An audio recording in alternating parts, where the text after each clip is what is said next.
You are your wife? No. You are not married? No? Brahmachari? You are brahmachari? Michael is brahmachari? Huh? Brahmachari? Robert? You are not married also? Oh, so many brahmachari. Many brahmachari. Because remain brahmachari.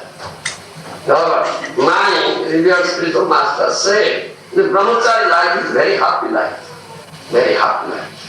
If you accept a wife, Robert, you will see. Your life will be getting so much problem, yes, so much trouble, no peace, no happiness. Brahmacharya life is very nice, happy life. You understand? Yeah, many Gostas are here. They have wives, they have children. Who's that? Huh? The son. What is the name of your father? What is the name of your father?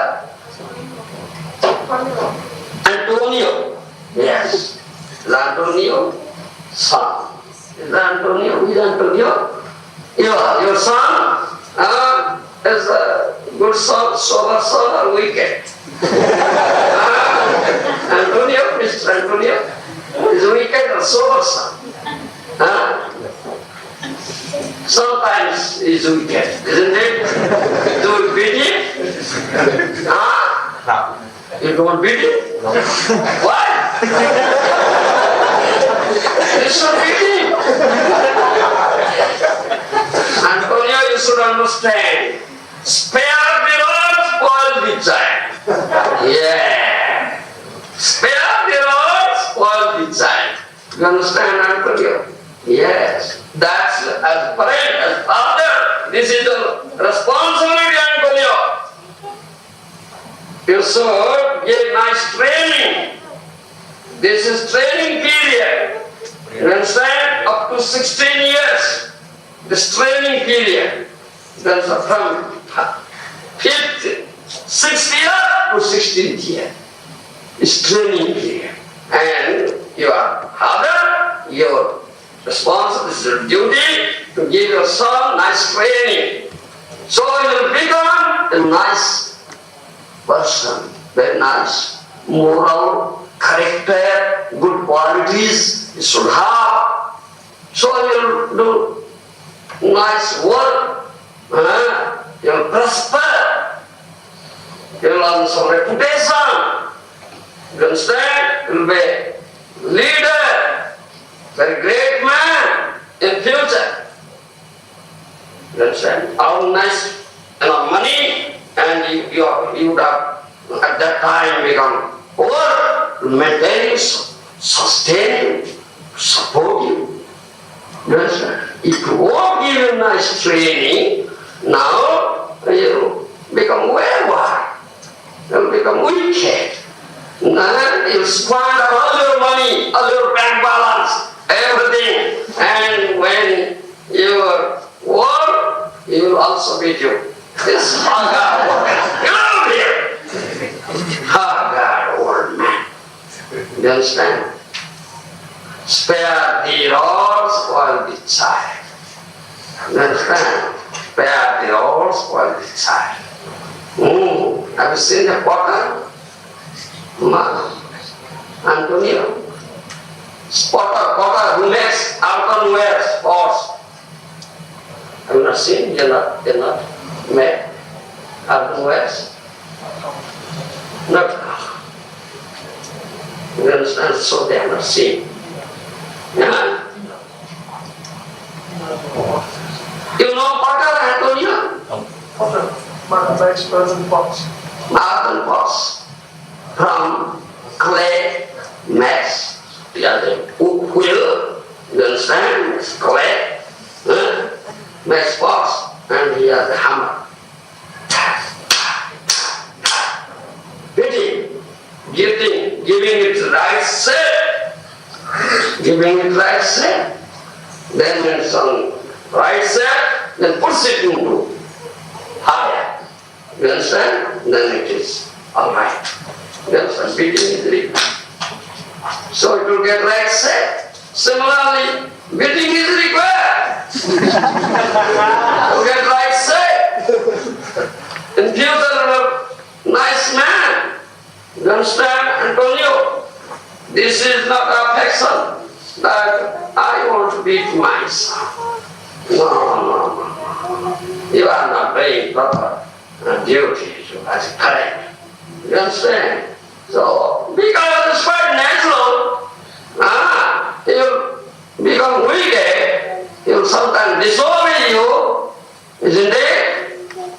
When you disobey, becomes wicked, your duty is to beat him. Then you will be corrected. Similarly, when your mind is wicked, it needs beating. Isn't it?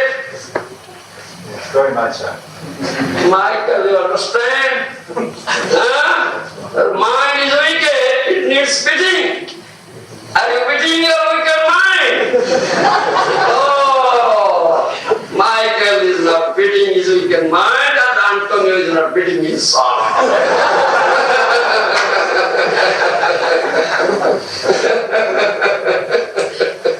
It is needed, it is a very good thing. Michael, do you know how to beat the mind? Yes, I do. You know how to beat? How can you beat your mind? Please it. Huh? By chant. By chant. chanting. Oh, he knows. Oh, you know. Yeah, that is beating.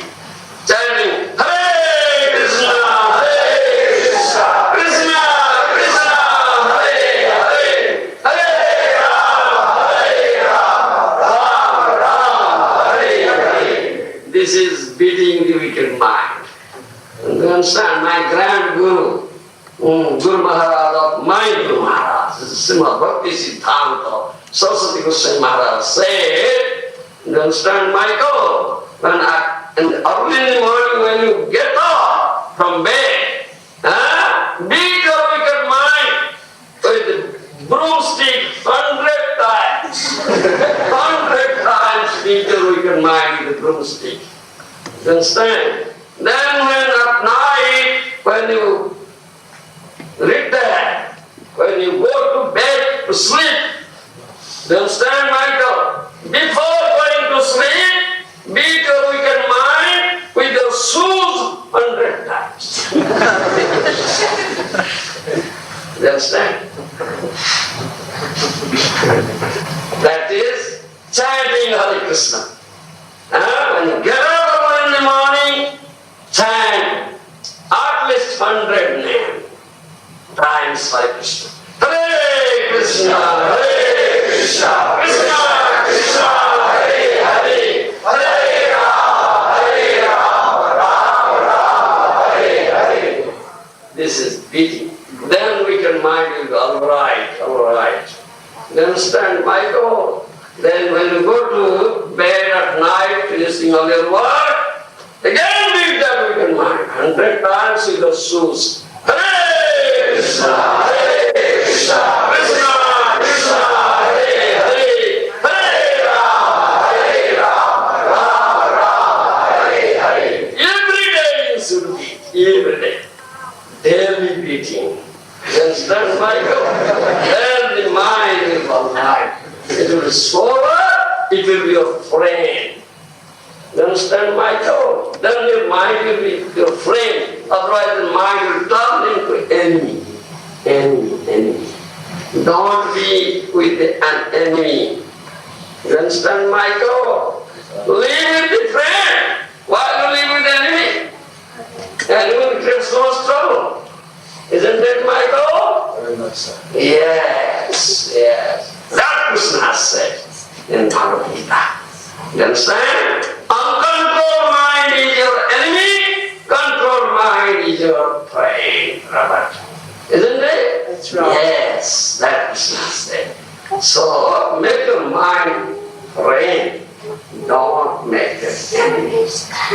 Don't live with him. You understand? Yes. This mind, it becomes your friend, it is a very good friend, very good servant. You understand? And that mind will help you to approach Supreme Personality of Godhead Krishna.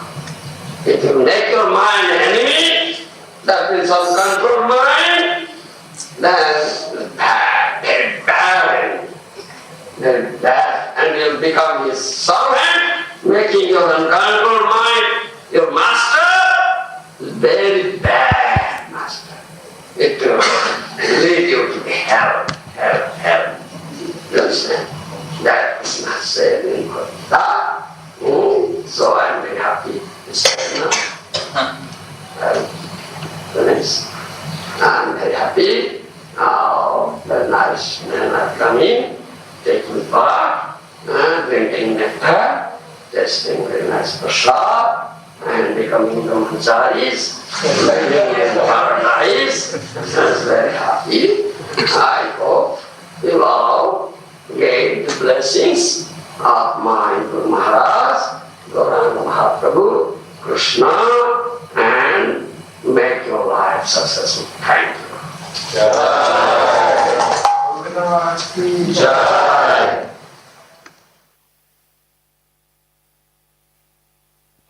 Ki Srila Prabhupada ki. Hare Krishna. So we have 20 minutes before the Arati, so I'd like to request maybe first Prayojan Prabhu, because he's going to read the final narration. So if you come first and then, yeah. So we'll ask Prayojan Prabhu to come forward and share some memories. Yeah, you can sit here, because they're going to show on the camera. So.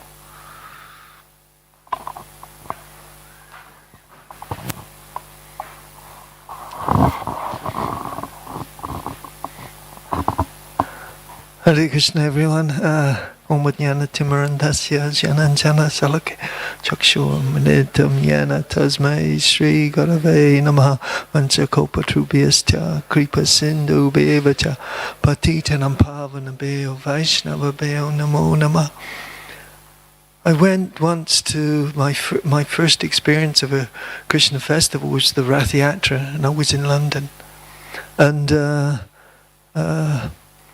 there were all tables of books and things, and I just read a part of the Bhagavad Gita, and I was really inspired.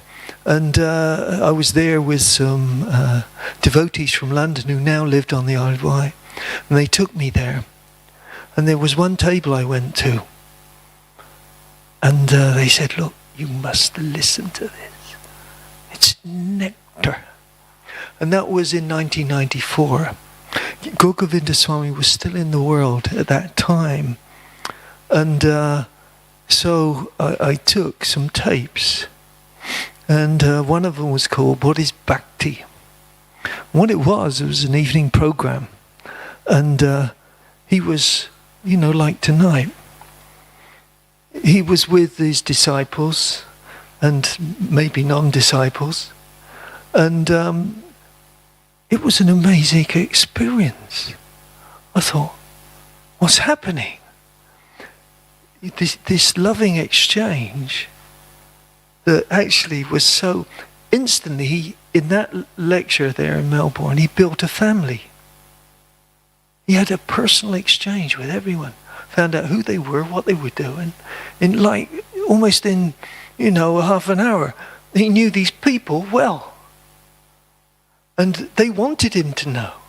And and some of the things he said were very, very helpful, especially this beating of the mind, because we start to know what the beating of the mind is. And it's very enlightening. But also, what was enlightening, when I first heard this thing, it was a loving exchange between him and his disciples. It was an evening feast. And they were sat together, and he was he was like something I'd never heard anywhere else. This relationship that he had with his disciples. It was like pure love. You know, there was a loving exchange. He would chastise, they'd laugh. He would chastise, they'd laugh, he'd laugh. And it was just so wonderful, actually, because they knew he was their well-wisher. Whatever he was saying penetrated their heart. And he knew that because of his, you know, and there were times, Paladave will probably tell you, there's some tapes there where, you know, the people become completely embarrassed by him revealing their intimate fall downs, you know, right in front of the whole class. And they're sitting there and they're wondering, oh my God. But they didn't do it again. It was for their sake, and they knew it. But very embarrassing for them. But at the same time, it was a loving exchange. That ultimately, and you have a stick, and if there was somebody nodding off at the front of the thing, the class, he'd go, bop. And it was just, oh, yes, and it was just such an intimate relationship he had with those new people that he just met almost instantly. He knew them well, and he was speaking for their best wishes. And so that was and when he said, what is nectar? Nectar comes from this tongue. And the more you discuss, you start to find actually in the class every day there's nectar. Every day. And there's also nectar in what he was saying, singing and dancing. And he was comparing the two with material life and spiritual life. And instantly these people that you're there, you start to understand, and as with the congregation must understand now, that there's a very intimate thing going on here with the deities, the devotees, and their dedication. You know, their willingness to help each other and serve for the sake of Radha Gokunda, Gaurnitai and Sitaram, Lakshman, Hanuman, and each other. Like we heard the other day, there's no difference between the devotees and the Lord, because they're non-different from each other. They're his expansions, and that we should understand that each of them is part and parcel of the Lord himself. And so, and Bhaktivedanta Swami, he was just all about loving exchanges and very personal. This is the thing I can say about Bhaktivedanta Swami. And I was addicted. I just used to have tapes galore. Every day I would listen to them, him and Prabhupada. And really, I was hooked completely just by hearing, always hearing. When I was at work, hearing on the way there, hearing on the way back, hearing when I was cooking, hearing when I was cleaning, all the time. And, you know, so I became an Achyahara of all the tapes and God knows what. And the only problem I have, which is I still have a problem with, is this nodding off when I sit. So with reading, the only time I would read was when I was offering, generally, and the dishes, and there was a bit in between where I'd read to the deities and Prabhupada, the pictures of the deities, and as a sort of while they were having their offerings, they would get some Krishna Katha So it was nice to serve them, just reading to them during an offering, while you wait for them to accept the offering. So there was sort of many things, to learn. And wherever you are, whether you're in a household, as I was for 5 or 6 years trying to practice Krishna consciousness, and here in the temple, I left the Isle of Wight. My mother passed away, and I knew I had to make a step. And children were growing up. I was 50, and it was the same time as they say, like, you've got to retire from family life. And when my mother passed away, my duties are gone. So I knew I had to come here, if any progress going to be made, to be in the association of devotees. And that's what it's all about. Isn't what he talked about brahmachari life, he talked about grihastha life, but we should understand that they're all special ashrams, and find your ashram as quick as you can, and or take brahmacharya for a while, and learn the art of building your character. That's what Prabhupada says.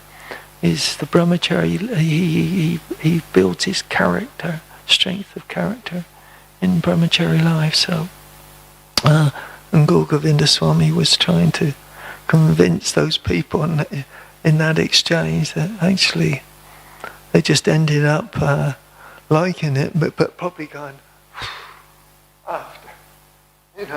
It's a very intense sort of lesson, but it was thrilling, and I just couldn't help laughing at his wonderful exchange with them. So it was very sweet to me. So Hare Krishna, thank you for bearing with me. Thank you. Prabhu, shall I bring it to you? Oh, I said yes. Go on. I've warmed it up for you.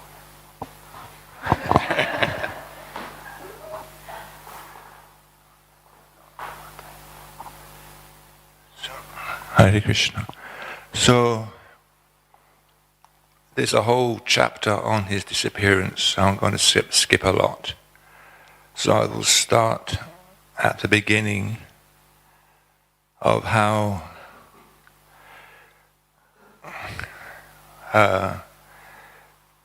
when they were built, this is 95, I think, when they were constructing the new Radha Gopal Jew temple in Gadagiri, which is about 3 hours from Bhumeshwar. And he spoke to his uncle, Gopinath Giri, and he said to Gopinath Giri, he said, "You shall see the completion of this temple. I shall not." This is about 1 year before he actually left his body. And Gopinath Giri said, "How is this? You're younger than me." He says, "I know I will not see the completion of this temple. But because you and your family have been looking after Gopal Jew nicely, everything will go on." So then I'll go ahead, and then at that GBC meeting in 1996, he was giving darshan in his room, and some of the disciples asked about the pastimes of Lord Jagannath in Jagannath Puri. So he started to narrate there's one pastime that's very confidential pastime, so he started to narrate that pastime. So, okay, so it should be enough time. So as he was narrating, he was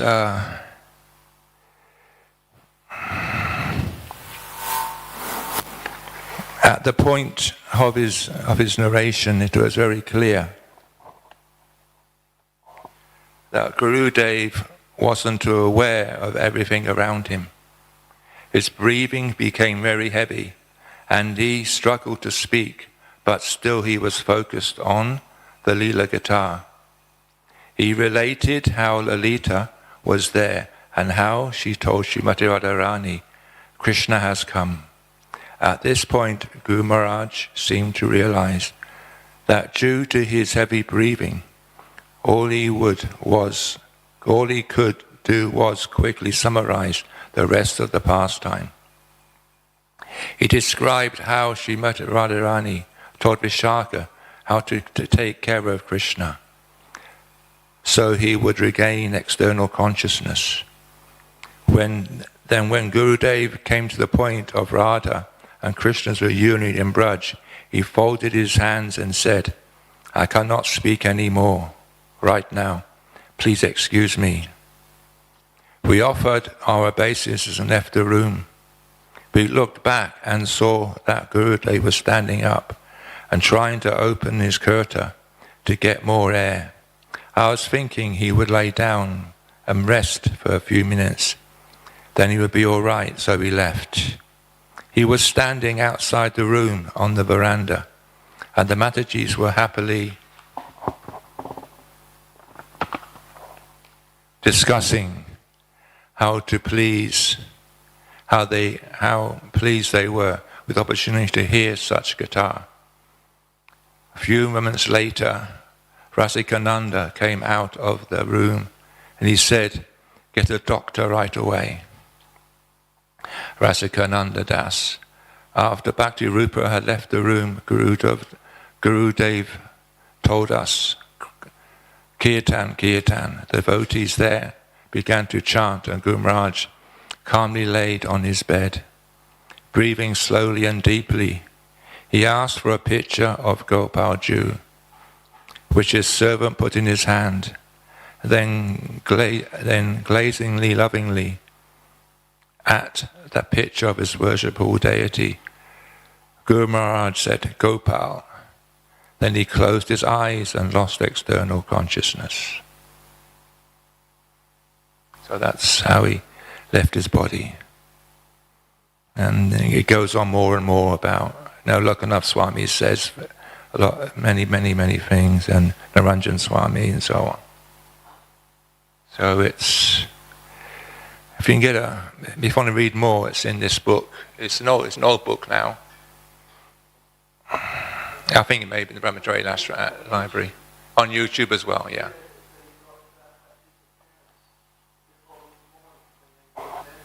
Yeah.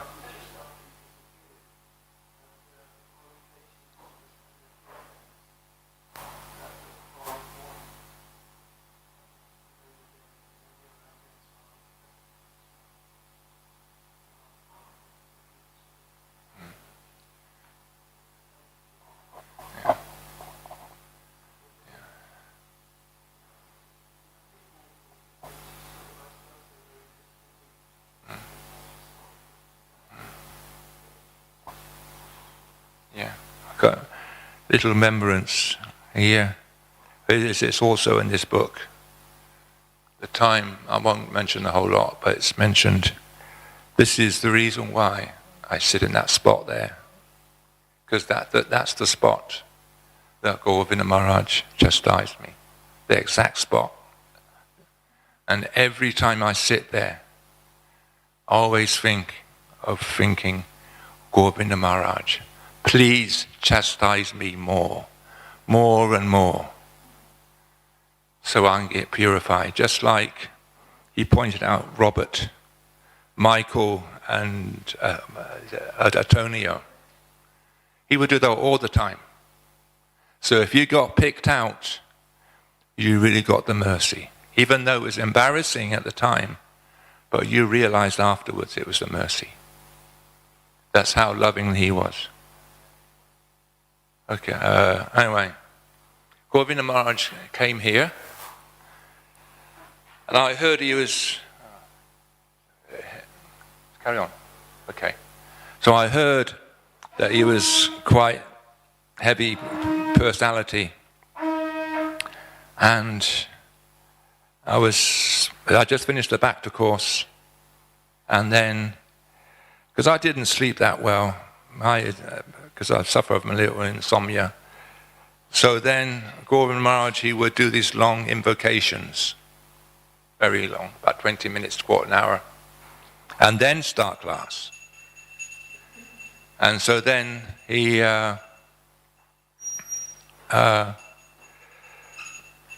started the class, and I promptly fell asleep. I mean, it was a deep sleep. It wasn't nodding off. And then Indriyesh Prabhu, used to be in charge of the ISKCON education services, Prabhu. He was starting to wake me up. And then when I woke up, Maharaj was, the Vyasa was same spot it is now. He looked at me. And then it was like Lord Nishingadev and Saffron shouting at me. He said, "Why are you sleeping in class? Why?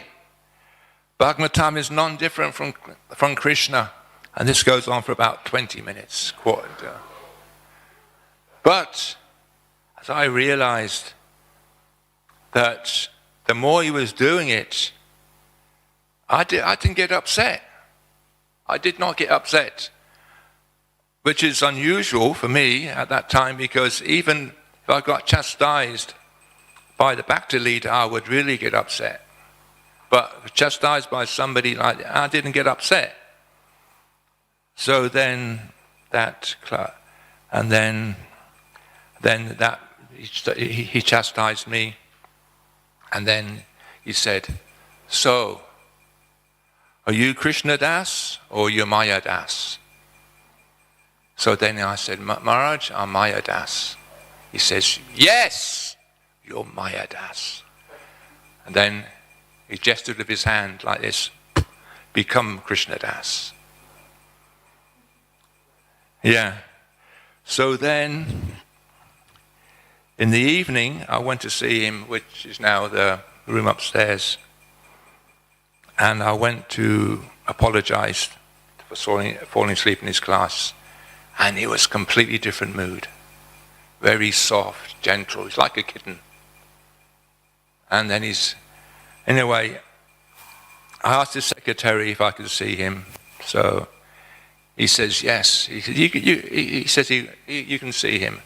Then I walked in the door, and he was sitting on, because of he had bad knees. So he sitting on the edge of the bed. And he looked and he smiled. He said, "Oh, it's you, Maya Das." So then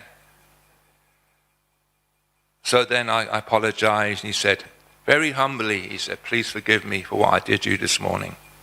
But it's my duty as a speaker of the Bhagavatam, representative of the Bhagavatam, representative of Sukadev Goswami, to chastise you. Please forgive me." And I said, "Maharaj, you were right." And then of course I paid my obeisances. And as I got up, he gave me a big slap on the back. And then the following year, he came again. So this time, I was ready I had a good night's sleep, everything.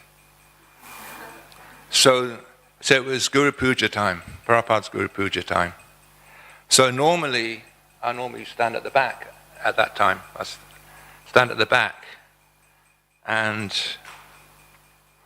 the other devotees, the senior Prabhupada disciples, are at the front, all at the front, and offer their flowers. But somehow, I don't know how, even today, I found myself right at the front somehow. Even I still can't understand it even today. Then his secretary, I forget his name now. he signaled to me. He signaled like this. He said, come. He said, yeah, come. So then he said, what can I do?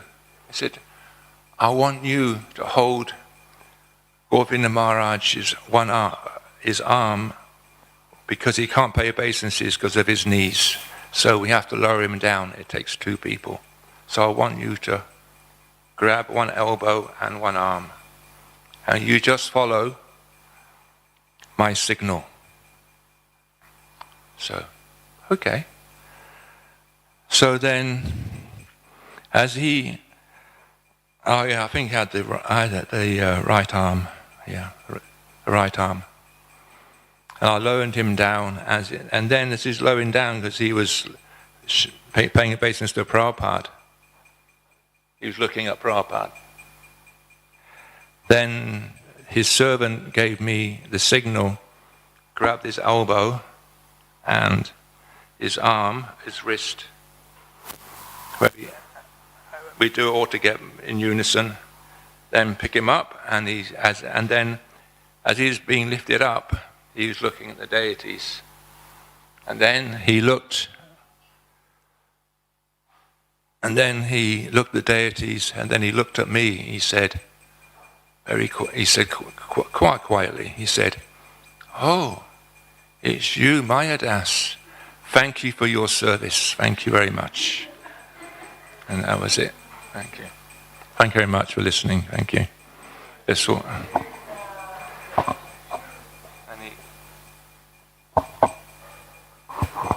Holiness Govinda Maharaj ki, Srila Prabhupada ki.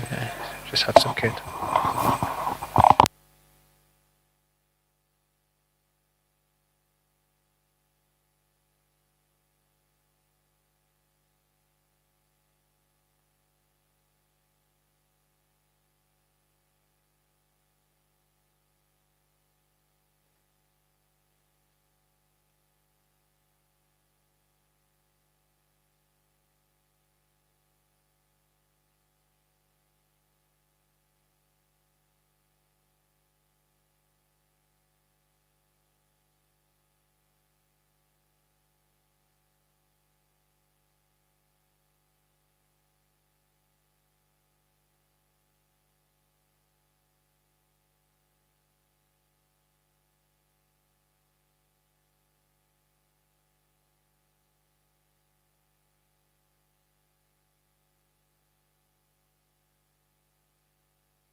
Bhagavate